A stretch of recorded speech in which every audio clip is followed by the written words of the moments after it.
yourself, and I'm perfectly fine. If you're depressed, I don't want to think anything like you. So take your opinion and get fucked. You're a brokey. Of course you're depressed. I can never be depressed if I never slow down.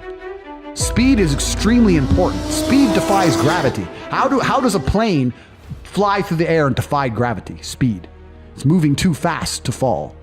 If you're always attacking life, if you're always doing things, if you're always making more money, if you're always traveling the world, doing this, doing that, new car, here, there, new podcast, meeting James English, boom, boom, boom. If you're always doing things all the time, unhappiness can't catch you. Speed is a fantastic way to be happy all the time. I'm always looking forward to something. I wake up every day excited. I'll go do this today. I'll go do this today. I'll go do this today. And I very much live my life in a frame of, not I have to do this. It's very much a I get to do this. There's another thing that a lot of people make a mistake with when I talk to them, like, I have to go to work today. Change your language. I get to go to work today. Imagine you had no job. It'd be worse, right? Because otherwise you wouldn't be working. So you get to go to work. I have to fix the car. At least you have a car. You get to fix your car. Most people don't got one. I have to go get the kids. You get to go get the kids because you have these beautiful children who love you. You understand? People's even their own language is wrong. The world can be framed. Maybe I'm completely crazy. Maybe I'm full of shit, like you said. Maybe I am. But the frames I've installed in my mind are all beneficial to me. So if that makes me crazy and full of shit, good. Because I can't become depressed. So you can sit there and tell me I'm full of shit while you're depressed, and I'm happy. And I would never want to adopt the thinking of a depressed person. So if you're depressed and telling me I'm full of shit, I don't want to think like you anyway. Chess teaches you that if you lose, at some point you made a mistake. It doesn't matter if it's the smallest mistake. It doesn't matter if you just took too long to think to make the right move and you ran out of time on the clock. At some point you fucked up for you to lose that game. It's 100% accountability with no luck. That's what's so important about learning chess. That's the first thing. And the second thing is, you need to, as a man, adopt the mindset that absolutely everything that happens to you is completely and utterly your fault, whether it's good or bad. And most men don't have that. Most men don't have that. When the Matrix was attacking me and they were destroying me, when they're calling up my exes trying to get fake fucking charges on me and put me in jail, when they closed my bank accounts and I used $10, $11 million, when they banned me across all social medias and lie about me, when they harassed my family, I'm sitting there going, this is my fault. All of this is me. I got here. It's my fault. You're a brokey. Of course you're depressed. That's because your reality is depressing you. Depression is something deep in your heart and soul telling you that you need to change things. That is the unlimited trauma, the power I was talking about earlier that you can take all of that depression and convert it into unlimited energy to fix your life. Energy cannot be destroyed, it can only be converted. Take the depression and turn it into motivation. And all of a sudden, you'll see how fantastic your life is. You've said a few times, a loser. What's the definition of a loser? I think the universe is absolutely and utterly giving. I've never seen anybody dedicate themselves to something completely and fail. I've never seen somebody eat right, go to the gym every day, train really hard, and not be in shape.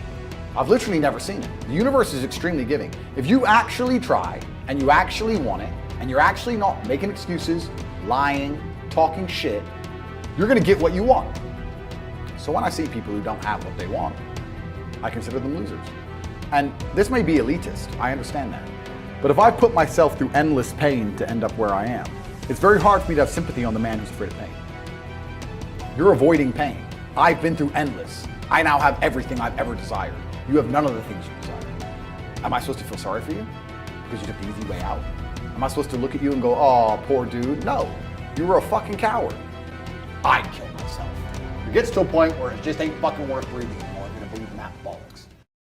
I'll tell you the coolest thing about being rich, because I'm a little bit rich now. A little bit. The coolest thing about being rich is remember when I was broke. That's all it is.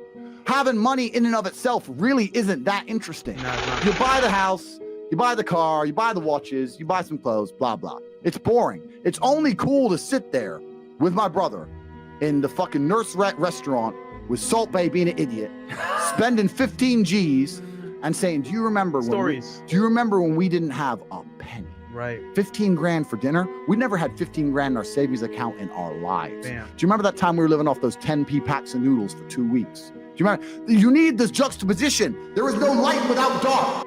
You will not appreciate your six pack unless you didn't have one and you had to earn it.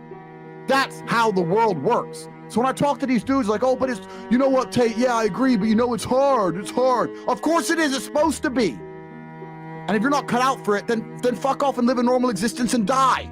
Sit there, letting other men enjoy the spoils of being a man and fucking die. If that's what you want to do, is just sit there and exist and then fade into history unremembered. That's your decision.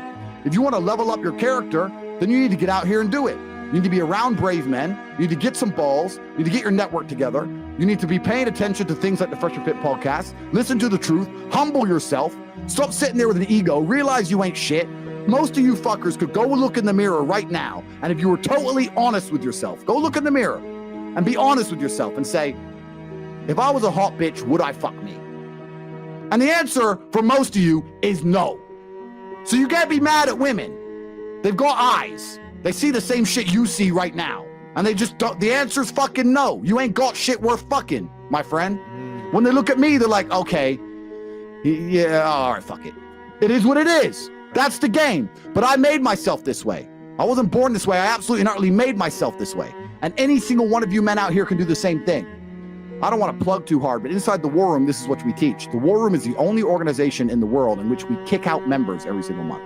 Every other membership club, every other group you can join, you can pay your money, you can sit around and pretend you're getting progress, right? It's like signing up to a gym. They'll take your membership even if you never go. Facts. Not the War Room. Myron has a link to the War Room on here, and you'll learn inside the War Room that there are things you must do. You must complete tasks to succeed and survive. If you do not survive, you are kicked, because I refuse to have cowardice around me. It's my organization. Everyone else in there, the thousands of men in there, think and act and work hard like I do. We're not having no pussy fucking holding on to coattails. That's what the War Room's about. The War Room's about that bravery and that male competition. It's impossible to be in a highly competitive environment and massively fail like most of these dudes are failing. I'm telling you now, I have zero sympathy for most of you guys, because the lives you live are the lives you have built for yourselves. You've built it for yourself from head to toe. You're nothing but lucky. Bacteria could have stole your eyesight at the age of 3, and it didn't. You could have been in a car crash and lost both your parents. Never happened. You've been nothing but lucky. Blind luck has given you a favorable hand, and you've managed to fuck it up. And then you want to message me and ask, how do I get pussy? You don't deserve any fucking pussy. Damn. I deserve it all. So fuck you. It's your own fault. I need some more vodka, G. Yeah, man. I'm not going to try and change who you are as an individual. I don't know you. Have fun staying poor. Have fun staying poor. I don't know your genetic makeup. If you were a warrior, you wouldn't be asking that question. So you're either going to become a warrior, or you need to adopt the ways of a warrior, or you need to accept your position in life, which is just to suffer the pain of being a loser forever.